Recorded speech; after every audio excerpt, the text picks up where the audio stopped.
ইউসুফ আলাইহিসসালামের স্বপ্ন। বালক ইউসুফ আলাইহিসসালাম একদিন তার পিতা ইয়াকুব আলাইহিসসালামের কাছে এসে বলল, অর্থাৎ আমি স্বপ্নে দেখেছি যে 11টি নক্ষত্র এবং সূর্য ও চন্দ্র আমাকে সেজদা করছে। এই কথা শুনে পিতা বললেন, বৎস, তোমার ভাইদের সামনে এই স্বপ্ন বর্ণনা করো না, তাহলে ওরা তোমার বিরুদ্ধে চক্রান্ত করবে। নিশ্চয়ই শয়তান মানুষের প্রকাশ্য শত্রু। সূরা ইউসুফ 12-4/5। ইবনে আব্বাস রাদিয়াল্লাহু আনহু ও কাতাদা বলেন, 11টি নক্ষত্রের অর্থ হচ্ছে ইউসুফ আলাইহিসসালাম এর 11 ভাই, এবং সূর্য ও চন্দ্রের অর্থ পিতা ও মাতা বা খালা। বস্তুত এই স্বপ্নের ব্যাখ্যা প্রকাশ পায় যখন মিশরে পিতা পুত্রের মিলন হয়। উল্লেখ্য যে স্বপ্ন ব্যাখ্যা করা জ্ঞানের একটি পৃথক শাখা। হযরত ইব্রাহিম, ইসহাক ও ইয়াকুব সকলে এই বিষয়ে পারদর্শী ছিলেন। সম্ভবত এই কারণে ইয়াকুব আলাইহিসসালাম নিশ্চিত ধারণা করেছিলেন যে বালক ইউসুফ একদিন নবী হবে।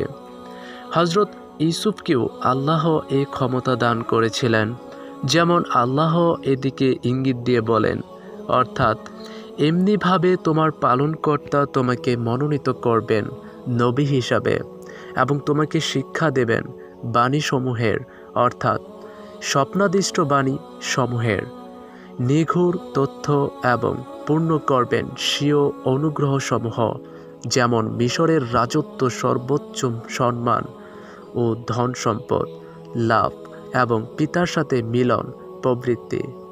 তোমার প্রতি ও ইয়াকুব পরিবারের প্রতি যেমন তিনি পূর্ণ করেছিলেন ইতিপূর্বে তোমার পিতৃপুরুষ ইব্রাহিম ও ইসহাকের প্রতি, নিশ্চয়ই তোমার পালনকর্তা সর্বজ্ঞ ও প্রজ্ঞাময়। সূরা ইউসুফ 12-6। উপরোক্ত 5 ও 6 আয়াতে নিম্নোক্ত বিষয়গুলি ফুটে ওঠে, যেমন ইয়াকুব আলাইহিসসালাম ইউসুফের দেখা স্বপ্নকে এটি সত্য স্বপ্ন হিসেবে গণ্য করেছিলেন এবং এটাও উপলব্ধি করেছিলেন যে ইউসুফ এর জীবনে একটি সুন্দর ভবিষ্যৎ অপেক্ষা করছে। সেজন্য তার জীবনে আসতে পারে কঠিন পরীক্ষাসমূহ। ভালো স্বপ্নের কথা এমন লোকের কাছে বলা উচিত নয় যারা তার হিতাকাঙ্ক্ষী নয়। সেজন্য ইয়াকুব আলাইহিসসালাম বালক ইউসুফকে তার স্বপ্নে বৃত্তান্ত তার সৎ ভাইদের কাছে বলতে নিষেধ করেছিলেন। ইউসুফকে আল্লাহ 3টি নেয়ামত দানের সুসংবাদ দেন। আল্লাহ তাকে মনোনীত করেছেন নবী হিসাবে, তাকে স্বপ্ন বৃত্তান্ত ব্যাখ্যা করার যোগ্যতা দান করবেন, তার প্রতি স্বীয় নেয়ামত সমূহ পূর্ণ করবেন। বলা বাহুল্য এগুলোর প্রতিটি পরিবর্তে বাস্তবায়িত হয়েছে অত্যন্ত সুন্দরভাবে, যা আমরা পরবর্তী কাহিনীতে অবলোকন করব। এখনে ইউসুফকে উপরোক্ত 6 আয়াতে বর্ণিত ওহী আল্লাহর কখন নাজিল করেছিলেন সে বিষয়ে স্পষ্টভাবে কিছু জানা যায় না। তবে 15 আয়াতের মর্মে বোঝা যায় যে তাকে কূপে নিক্ষেপ করার আগে উপরোক্ত ওহীর মাধ্যমে তাকে সান্ত্বনা দেওয়া হয়। এটি নবুয়তের ওহী কালাম ছিল না, বরং এটি ছিল মুসার মায়ের কাছে ওহী করার ন্যায় ওহী ইলহাম। কেননা নবুয়তের ওহী সাধারণত 40 বছর বয়সে হয়ে থাকে। ভাইদের হিংসার শিকার হলেন। এটা একটা স্বভাবগত রীতি যে বিমাতা ভাইয়েরা সাধারণত পরস্পরের বিদ্বেষী হয়ে থাকে। সম্ভবত এই বিদ্বেষ যাতে মাথাচাড়া না দেয় সে কারণে ইয়াকুব আলাইহিসসালাম একই শ্বশুরের পরপর 3 মেয়েকে বিয়ে করেছিলেন।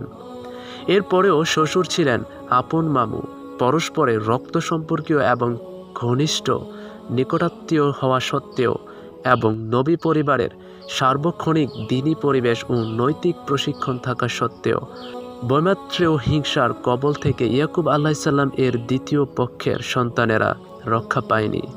তাই বলা চলে যে ইউসুফের প্রতি তার সৎ ভাইদের হিংসার প্রথম কারণ ছিল বৈমাত্রেয় বিদ্বেষ।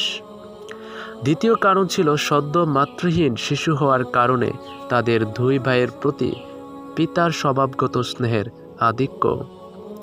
তৃতীয় কারণ ছিল ইউসুফের অতুলনীয় রূপ লাবণ্য, অনিন্দ সুন্দর দেহসুষ্ঠর, আকর্ষণীয় ব্যবহার মাধুর্য এবং অনন্য সাধারণ চারিত্রিক বৈশিষ্ট্য। চতুর্থ, ইউসুফের স্বপ্ন বৃত্তান্তের কথা যে কোনোভাবেই হোক তাদের কানে পৌঁছে যাওয়া। বলা চলে যে শেষোক্ত কারণটি তাদের হিংসার আগুনে ঘৃতাহুতি দেয় এবং তাকে দুনিয়ার বুক থেকে সরিয়ে দেওয়ার শয়তানি চক্রান্তের দ্বারা প্ররোচিত হয়। কিন্তু শয়তান যতই চক্রান্ত করুক, আল্লাহ বলেন, অর্থাৎ শয়তানের চক্রান্ত সর্বদাই দুর্বল হয়ে থাকে। সূরা নিসা 4-76 নম্বর আয়াত। ইউসুফের মধ্যে ভবিষ্যৎ নবুয়ত লুকিয়ে আছে বুঝতে পেরে ইয়াকুব আলাইহিসসালাম তার প্রতি অধিক স্নেহশীল ছিলেন, আর সে কারণে সৎ ভাইয়েরাও ছিল অধিক হিংসাপরায়ণ। বস্তুত এই হিংসাত্মক আচরণের মধ্যে লুকিয়ে ছিল ইউসুফের ভবিষ্যৎ উন্নতির সোপান। ইউসুফ আলাইহিসসালাম অন্ধকূপে নিক্ষিপ্ত হলেন। 10 জন বিমাতা ভাই মিলে ইউসুফকে হত্যার ষড়যন্ত্র বাস্তবায়নের জন্য তাকে জঙ্গলে নিয়ে যাওয়ার উদ্দেশ্য প্রতারণার আশ্রয় নিল। একদিন পিতা ইয়াকুব আলাইহিসসালামের কাছে এসে ইউসুফকে সাথে নিয়ে পার্শ্ববর্তী জঙ্গলে আনন্দ ভ্রমণে যাবার প্রস্তাব করল। তারা পিতাকে বলল যে আপনি তাকে আগামীকাল আমাদের সাথে প্রেরণ করুন। সে আমাদের সঙ্গে যাবে, তৃপ্তিসহ খাবে আর খেলাধুলা করবে, এবং আমরা অবশ্যই তার রক্ষণাবেক্ষণ করব। জবাবে পিতা বললেন, আমার ভয় হয় যে তোমরা তাকে নিয়ে যাবে আর কোনো এক অসতর্ক মুহূর্তে তাকে বাঘে খেয়ে ফেলবে। তারা বলল, আমরা এতগুলো ভাই থাকতে তাকে বাঘে খেয়ে ফেলবে, তাহলে তো আমাদের সবই শেষ হয়ে যাবে। ইউসুফ 12-14। উল্লেখ্য যে ক্যানআন অঞ্চলে সে সময় বাঘের প্রাদুর্ভাব ছিল। হযরত আব্দুল্লাহ ইবনে আব্বাস রাদিয়াল্লাহু আনহু প্রমুখাত বর্ণিত হয়েছে যে ইয়াকুব আলাইহিসসালাম পূর্ব রাতে স্বপ্নে দেখেছিলেন যে তিনি পাহাড়ের উপরে আছেন। নিচে পাহাড়ের পাদদেশে ইউসুফ খেলা করছে। হঠাৎ 10টি বাঘ এসে তাকে ঘেরাও করে ফেলে এবং আক্রমণ করতে উদ্যত হয়, কিন্তু তাদের মধ্যকার একটি বাঘ এসে তাকে মুক্ত করে দেয়। অতঃপর ইউসুফ আলাইহিসসালাম মাটির ভেতরে লুকিয়ে যায়। ইবনু আব্বাস রাদিয়াল্লাহু আনহু বলেন যে উক্ত স্বপ্নের ব্যাখ্যা অনুযায়ী ইয়াকুব আলাইহিসসালাম তার 10 পুত্রকে 10 ভাগ গণ্য করেছিলেন, কিন্তু তাদের কাছে রূপকভাবে সেটা পেশ করেন যাতে তারা বুঝতে না পারে। কুর্তুবী। যাই হোক, ছেলেদের পীড়াপিড়িতে অবশেষে তিনি রাজি হলেন, কিন্তু তাদের কাছ থেকে অঙ্গীকার নিলেন যাতে তারা ইউসুফকে কোনরূপ কষ্ট না দেয় এবং তার প্রতি সর্বদা খেয়াল রাখে। অতঃপর তিনি জ্যেষ্ঠ পুত্র ইয়াহুদা বা রবিল এর হাতে ইউসুফকে সুপর্দ করলেন এবং বললেন, তুমি এর খাওয়া দাওয়া ও অন্যান্য সকল ব্যাপারে দেখাশোনা করবে। কিন্তু জঙ্গলে পৌঁছে শয়তানি চক্রান্ত বাস্তবায়নের জন্য তারা তৎপর হয়ে উঠল। তারা ইউসুফকে হত্যা করার জন্য প্রস্তুত হলো। তখন বড় ভাই ইয়াহুদা তাদের বাধা দিল এবং তার নিকটে তাদের অঙ্গীকারের কথা স্মরণ করিয়ে দিল, কিন্তু শয়তান তাদেরকে আরও বেশি জেদি করে তুলল। অবশেষে বড় ভাই একা পেরে না উঠে প্রস্তাব করল, বেশ, তবে ওকে হত্যা না করে বরং ওই দূরের একটা পরিত্যক্ত কুয়ায় ফেলে দাও, যাতে কোনো পথিক এসে ওকে উঠিয়ে নিয়ে যায়। তাতে তোমাদের দুটো লাভ হবে, এক, সে পিতার কাছ থেকে দূরে চলে যাবে ও তোমরা তখন পিতার নিকটবর্তী হবে। 2, নিরপরাধ বালককে হত্যা করার পাপ থেকে তোমরা বেঁচে যাবে। ভাইদের এই চক্রান্তের কথা আল্লাহ ব্যক্ত করেছেন নিম্নোক্তভাবে, অর্থাৎ নিশ্চয় ইউসুফ ও তার ভাইদের কাহিনীতে জিজ্ঞাসুদের জন্য রয়েছে নির্দেশনাবলী। যখন তারা বলল, অবশ্যই ইউসুফ ও তার ভাই আমাদের পিতার কাছে আমাদের চাইতে অধিক প্রিয়, অথচ আমরা একটা ঐক্যবদ্ধ শক্তি বিশেষ, নিশ্চয়ই আমাদের পিতা স্পষ্ট ভ্রান্তিতে রয়েছেন। তোমরা ইউসুফকে হত্যা করো অথবা তাকে কোথাও ফেলে আসো, এতে শুধু তোমাদের প্রতি তোমাদের পিতার মনোযোগ নিবিষ্ট হবে এবং এরপর তোমরাই পিতার নিকটে যোগ্য বিবেচিত হয়ে থাকবে। তখন তাদের মধ্যকার একজন বড় ভাই বলে উঠল, তোমরা ইউসুফকে হত্যা করো না, বরং ফেলে দাও তাকে অন্ধকূপে, যাতে কোনো পথিক তাকে উঠিয়ে নিয়ে যায়, যদি একান্তই তোমাদের কিছু করতে হয়। সূরা ইউসুফ 12:7-10 নম্বর আয়াতে। বড় ভাইয়ের কথায় সবাই একমত হয়ে ইউসুফকে কুয়ার ধারে নিয়ে গেল। এই সময় তারা তার গায়ের জামা খুলে নিল।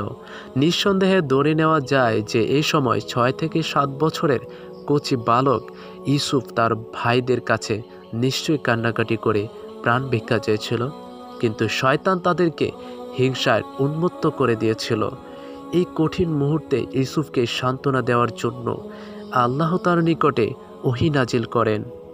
নিঃসন্দেহে এটি নবুয়তের ওহী ছিল না, কেননা সাধারণত 40 বছর বয়স হওয়ার পূর্বে আল্লাহ কাউকে নবী করেন না। এই ওহী ছিল সেই রূপ যেরূপ ওহী বা ইলহাম এসেছিল শিশু মুসার মায়ের কাছে মুসাকে বাক্সে ভরে নদীতে ভাসিয়ে দেবার জন্য। সূরা তোয়াহা 20:38-39 নম্বর আয়াত। এই সময়কার মর্মন্তুদ অবস্থা আল্লাহ বর্ণনা করেন এইভাবে, অর্থাৎ যখন তারা তাকে নিয়ে চলল এবং অন্ধকূপে নিক্ষেপ করতে একমত হলো, এমত অবস্থায় আমি তাকে ইউসুফকে ওহী ইলহাম করলাম যে এমন একটা দিন আসবে যখন অবশ্যই তুমি তাদেরকে তাদের এ কুকর্মের কথা অবহিত করবে, অথচ তারা তোমাকে চিনতে পারবে না। সূরা ইউসুফ 12-15 নম্বর আয়াত। ইমাম কুরতুবী বলেন যে কূপে নিক্ষিপ্ত হওয়ার পূর্বে অথবা পরে ইউসুফকে সান্ত্বনা ও মুক্তির সুসংবাদ দিয়ে এ ওহী নাজিল হয়েছিল। ইউসুফকে তার ভাইয়েরা কূপে নিক্ষেপ করল, সেখানে ও আল্লাহ তাকে সাহায্য করলেন। তিনি কুয়ার নিচে একখণ্ড পাথরের উপরে স্বচ্ছন্দে বসে পড়লেন। বড় ভাই ইয়াহুদা গোপনে তার জন্য দৈনিক একটা পাত্রের মাধ্যমে উপর থেকে খাদ্য ও পানি নামিয়ে দিত এবং দূর থেকে সর্বক্ষণ তদারকি করত। পিতার নিকটে ভাইদের কৈফত। ইউসুফকে অন্ধকূপে ফেলে দিয়ে একটা ছাগল ছানা জবাই করে তার রক্ত ইউসুফের পরিত্যক্ত জামায় মাখিয়ে তারা সন্ধ্যায় বাড়ি ফিরল এবং কাঁদতে কাঁদতে পিতার কাছে হাজির হয়ে ইউসুফকে বাগে নিয়ে গেছে বলে কৈফত পেশ করল। প্রমাণস্বরূপ তারা ইউসুফের রক্তমাখা জামা পেশ করল। হতভাগারা এটা বুঝিনি যে বাগে নিয়ে গেলে জামাটা খুলে রেখে যায় না, আর খুললেও বাঘের নখের আঁচড়ে জামা ছিন্ন ভিন্ন হয়ে যাবার কথা। তাছাড়া যে পিতার কাছে তারা মিথ্যা কৈফত পেশ করেছে তিনি একজন নবী, ওহীর মাধ্যমে তিনি সবই জানতে পারবেন, কিন্তু হিংসায় অন্ধ হয়ে গেলে মানুষ সব কিছুই ভুলে যায়। ইউসুফের ভাইদের দেওয়া কৈফত ও পিতার প্রতিক্রিয়া আল্লাহ বর্ণনা করেন নিম্নোক্ত রূপে, অর্থাৎ তারা ভাইয়েরা রাতের বেলায় কাঁদতে কাঁদতে পিতার কাছে এলো এবং বলল, হে পিতা, আমরা দৌড় প্রতিযোগিতায় করছিলাম এবং ইউসুফকে আসবাবপত্রের কাছে বসিয়ে রেখেছিলাম, এমত অবস্থায় তাকে বাঘে খেয়ে ফেলেছে। আপনি তো আমাদেরকে বিশ্বাস করবেন না, যদিও আমরা সত্যবাদী। এই সময় তারা মিথ্যা রক্ত মাখানো জামা হাজির করল। এটা দেখে অবিশ্বাস করে ইয়াকুব বললেন, কখনোই নয়, বরং তোমাদের মন তোমাদের জন্য একটা কথা তৈরি করে দিয়েছে। এখন আর করার কিছু নেই, অতএব সবর করাই শ্রেয়। তোমরা যা কিছু বললে তাতে আল্লাহই আমার একমাত্র সাহায্যস্থল। সূরা ইউসুফ 12/16-18 নম্বর আয়াত। কাফেলার হাতে ইউসুফ। সিরিয়ায় থেকে মিশরে যাওয়ার পথে একটি ব্যবসায়ী কাফেলা পথ ভুলে গিয়ে জঙ্গলের মধ্যে উক্ত পরিত্যক্ত কুয়ার নিকটে এসে তাঁবু ফেলে। তারা পানির সন্ধানে তাতে বালতি নিক্ষেপ করল, কিন্তু বালতিতে উঠে এলো তরতাজা সুন্দর একটি বালক, ইউসুফ আলাইহিস সালাম। সাধারণত দৃষ্টিতে এটি একটি বিচ্ছিন্ন ঘটনা মনে হলেও সব কিছুই ছিল আল্লাহর পূর্ব পরিকল্পিত এবং পরস্পর সংযুক্ত অটুট ব্যবস্থাপনারই অংশ। ইউসুফকে উদ্ধার করার জন্যই আল্লাহ উক্ত কাফেলাকে পথ ভুলিয়ে এখানে এনেছেন। তার গোপন রহস্য বুঝবার সাধ্য বান্দার নেই। আবু বকর ইবনু আইয়াস বলেন, ইউসুফ কুয়াতে 3 দিন ছিলেন, কিন্তু আহলে কিতাবগণ বলেন সকালে নিক্ষেপের পর সন্ধ্যার আগেই ব্যবসায়ী কাফেলা তাকে তুলে নেয়। আল্লাহ সর্বাধিক অবগত। কাফেলার মধ্যকার জৈনিক ব্যক্তির নিক্ষিপ্ত বালতিতে ইউসুফ উপরে উঠে আসেন। অনিন্দ সুন্দর বালক দেখে সে আনন্দে আত্মহারা হয়ে বলে উঠল, কি আনন্দের কথা, এ যে একটি বালক। এরপর তারা তাকে মালিকবিহীন পণ্যদ্রব্য মনে করে লুকিয়ে ফেলল, কেননা সে যুগে মানুষ কেনা বেচা হতো। কিন্তু তারা গোপন করতে পারল না, কারণ ইতিমধ্যে ইউসুফের বড় ভাই এসে কুয়ায় তাকে না পেয়ে অনতি দূরে কাফেলার খোঁজ পেয়ে গেল। তখন সে কাফেলার কাছে গিয়ে বলল, ছেলেটি আমাদের পলাতক গোলাম, তোমরা ওকে আমাদের কাছ থেকে খরিদ করে নিতে পারো। কাফেলা ভাবল, খরিদ করে না নিলে চোর সাব্যস্ত হয়ে যেতে পারে। অতএব তারা 10 ভাইকে হাতে গোনা কয়েকটি দিরহাম দিয়ে নিতান্ত সস্তা মূল্য ইউসুফকে খরিদ করে নিল। এর দ্বারা ইউসুফের ভাইদের দুটি উদ্দেশ্য ছিল। এক, যাতে ইউসুফ তার বাপ ভাইদের নাম করে পুনরায় বাড়ি ফিরে আসার সুযোগ না পায়। 2, যাতে ইউসুফ দেশান্তরী হয়ে যায় ও অন্যের কৃতদাস হয়ে জীবন অতিবাহিত করে এবং কখনই দেশে ফিরতে না পারে। এই সময়কার দৃশ্য কল্পনা করতেও গা শিউরে ওঠে। নিজের ভাইয়েরা ইউসুফকে পরদেশী কাফেলার হাতে তাদের পলাতক গোলাম হিসেবে বিক্রি করে দিচ্ছে। নবীপুত্র ইউসুফের মনের অবস্থা ও সময় কেমন হচ্ছিল কল্পনা করা যায় কি? বালক ইউসুফ ওই সময় বাড়ি যাওয়ার জন্য কান্নাকাটি করাই ছিল স্বাভাবিক, কিন্তু তেমন কোনো কথা কোরআনে বর্ণিত হয়নি। তাতে মনে হয় বিক্রয়ের ঘটনাটি তার অগোচরে ঘটেছিল। ভাইদের সাথে পুনরায় দেখা হয়নি। আল্লাহ সর্বাধিক অবগত। ইউসুফকে কুয়া থেকে উদ্ধার ও পরে পলাতক গোলাম হিসেবে স্বল্পমূল্য বিক্রয় করে দেবার ঘটনা আল্লাহর বাসায় নিম্নরূপ, অর্থাৎ অতঃপর একটা কাফেলা এলো এবং তারা তাদের পানির সংগ্রহকারীকে পাঠালো। সে বালতি নিক্ষেপ করলো। বালতিতে ইউসুফের উঠে আসা দেখে সে খুশিতে বলে উঠল, কি আনন্দের কথা, এ যে একটি বালক। অতঃপর তারা তাকে পণ্যদ্রব্য গণ্য করে গোপন করে ফেলল। আল্লাহ ভালোই জানেন যা কিছু তারা করেছিল। অতঃপর ওরা ইউসুফের ভাইরা তাকে কম মূল্য বিক্রয় করে দিল, হাতে গোনা কয়েকটি দিরহামের রূপ্য মুদ্রার বিনিময়ে, এবং তারা তার অর্থাৎ ইউসুফের ব্যাপারে নিরাসক্ত ছিল। সূরা ইউসুফ 12, 19, 20 মূলত ইউসুফকে দূরে সরিয়ে দেওয়াই তাদের উদ্দেশ্য ছিল। ইউসুফ আলাইহিসসালাম মিশরের অর্থমন্ত্রীর গৃহে অন্ধকূপ থেকে উদ্ধার পাওয়ার পর ব্যবসায়ী কাফেলা তাকে বিক্রির জন্য মিশরের বাজারে উপস্থিত করল। মানুষ কেনা বেচারের সেই হাটে এই অনিন্দ সুন্দর বালককে দেখে বড় বড় ধনশালী খরিদ্দাররা রীতিমতো প্রতিযোগিতা শুরু করল এবং আল্লাহ পাক তাকে মর্যাদা স্থানে সমুন্নত করতে চেয়েছিলেন। তাই সব খরিদ্দারকে ডিঙিয়ে মিশরের তৎকালীন অর্থাৎ রাজস্ব মন্ত্রী কিতফির তাকে বহুমূল্য দিয়ে খরিদ করে নিলেন। কিতফির ছিলেন নিঃসন্তান। মিশরের অর্থমন্ত্রীর উপাধি ছিল আজিজ বা আজিজ মিশর। ইউসুফকে ক্রয় করে এনে তিনি তাকে স্বীয় স্ত্রীর হাতে সমর্পণ করলেন এবং বললেন, একে সন্তানের ন্যায় উত্তম রূপে লালন পালন করো, এর থাকার জন্য উত্তম ব্যবস্থা করো, ভবিষ্যতে সে আমাদের কল্যাণে আসবে। বস্তুত ইউসুফের কমনীয় চেহারা ও নম্র ভদ্র ব্যবহারে তাদের মধ্যে সন্তানের মমতা জেগে ওঠে। কিতফির তার দূরদর্শিতার মাধ্যমে ইউসুফের মধ্যে ভবিষ্যতের অশেষ কল্যাণ দেখতে পেয়েছিলেন, আর সেজন্য তাকে সর্বোত্তম যত্ন সহকারে রাখার ব্যবস্থা করেছিলেন। মূলত এসবই ছিল আল্লাহর পূর্ব নির্ধারিত। এ বিষয়ে কোরআনী বক্তব্য নিম্নরূপ, অর্থাৎ মিশরের যে ব্যক্তি তাকে ক্রয় করল সে তার স্ত্রীকে বলল, একে সম্মানজনকভাবে থাকার ব্যবস্থা করো, বস্তুত সে আমাদের কল্যাণে আসবে, আমরা তাকে পুত্ররূপে গ্রহণ করে নেব। এভাবে আমি ইউসুফকে সে দেশে প্রতিষ্ঠিত করলাম এবং সেজন্য যে তাকে আমি বাক্যদের পূর্ণ মর্ম অনুধাবনের পদ্ধতি বিষয়ে শিক্ষা দেয়। আল্লাহ স্বীয় কর্মে সর্বদা বিজয়ী, কিন্তু অধিকাংশ লোক তা জানে না। সূরা ইউসুফ 12/21 নম্বর আয়াত।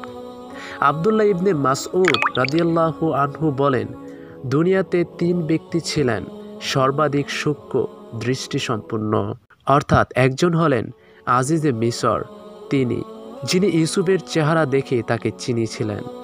দ্বিতীয় শোয়ায়েব আলাইসাল্লামের ওই কন্যা যে মুসা আলাহিসাল্লামের সম্পর্কে স্বীয় পিতাকে বলেছিল, হে পিতা, আপনি একে আপনার কর্মসহযোগী হিসাবে রেখে দিন, কেননা উত্তম সহযোগী সেই যে শক্তিশালী ও বিশ্বস্ত হয়। সূরা কাসাস 28/26 নম্বর আয়াত। তৃতীয় হজরত আবু বকর সিদ্দিক, যিনি ওমর ফারুককে পরবর্তী খলিফা নিয়োগ করেছিলেন। ইউসুফ যৌবনে পদার্পণ করলেন।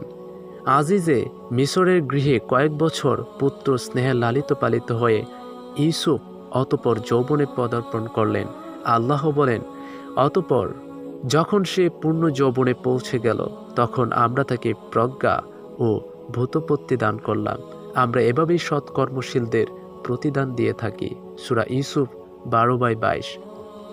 উক্ত আয়াতে দুটি বিষয় বর্ণিত হয়েছে, পূর্ণ যৌবন প্রাপ্তি এবং প্রজ্ঞা ও ভূতপত্তি লাভ করা। সকলে এই বিষয়ে একমত যে প্রজ্ঞা ও ভূতপত্তি লাভের অর্থ হল নবুয়ত লাভ করা, আর সেটা সাধারণত 40 বছর বয়সে হয়ে থাকে। অন্যদিকে পূর্ণ যৌবন লাভ তার পূর্বেই হয়, যা 20 বছর থেকে 30 বা 33 বছরের মধ্যে হয়ে থাকে। হজরত ইবনু আব্বাস, মুজাহিদ, কাতাদা প্রমুখ বিধান 33 বছর বলেছেন এবং জাহাক 20 বছর বলেছেন। জাহাক সম্ভবত প্রথম যৌবন এবং ইবনু আব্বাস পূর্ণ যৌবনের কথা বলেছেন। এক্ষণে ইউসুফের প্রতি জুলাইখার আসক্তির ঘটনা নবুয়ত লাভের পূর্বের না পরের, এই বিষয়ে বিদ্বানগণ একমত নন। আমাদের প্রবল ধারণা এই যে, যদিও যৌবন ও নবুয়তের কথা একই আয়াতে বর্ণিত হয়েছে, তথাপি ঘটনা একই সময়ের নয়। নবুয়ত তিনি 40 বছর বয়সেই পেয়েছেন। ধরে নিলে জুলাইখার ঘটনা অবশ্যই তার পূর্বে তার পূর্ণ যৌবনে ঘটেছে। এ কারণ ওই সময়ের ইউসুফের রূপলাবণ্য নিশ্চয় শৈশবের ও পৌর বয়সের চাইতেও বেশি ছিল, যা জুলাইখার ধৈর্যচ্যুতি ঘটায়।